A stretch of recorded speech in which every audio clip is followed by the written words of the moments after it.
Everybody, the name Monte Tewksbury is one you may remember, even though he was killed 33 years ago. It's the kind of man and father he was that makes him unforgettable. And that's why his family continues to speak for him even after all these years. In a story you'll see only here on Local 12 News, Deb Dixon tells us why the Tewksbury family still has to speak out for justice. These are the three grandchildren Monte Tewksbury never met. The oldest one spoke to the parole board this week opposing the release of John Brewer, one of the men convicted in his grandfather's murder during a robbery. He was a smart guy working for Procter & Gamble. He's working at this convenience store so his daughter could go to college.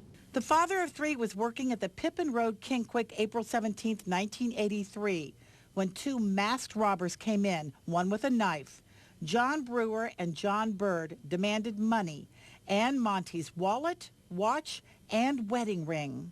With his back to Byrd, Byrd took a hunting knife and rammed it into the side of Monte Tewksbury, and he just bled to death.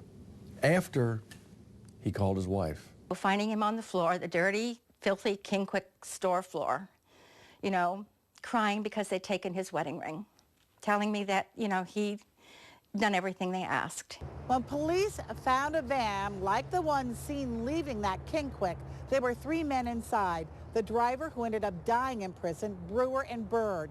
Under the front seat, Sharon Tewksbury's credit card. There was a knife in the tray on the dashboard. There were masks, and Byrd had blood on him. A jury sentenced Brewer to 20 years to life in prison. Another jury said Byrd should be executed.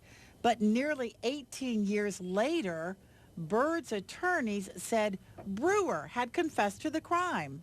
Brewer has admitted to being the person who stabbed Mr. Tewksbury. Brewer, who could not be tried again, gave 5 different versions of that night. Byrd was executed a year later. Brewer is up for parole in February for the first time. And now, when it's time for him to maybe get out of prison, what is he now? Is he still guilty, or is he innocent again? He's a piece of crap. He should never get out of jail. After 33 years, Sharon would still like to ask Brewer one question. What happened to the wedding ring? I don't need to know why he did what he did, because I know. You know, murder was the only thing they hadn't tried, and they wanted to know what it was like. I just want to know where the wedding ring is. Deborah Dixon, Local 12 News.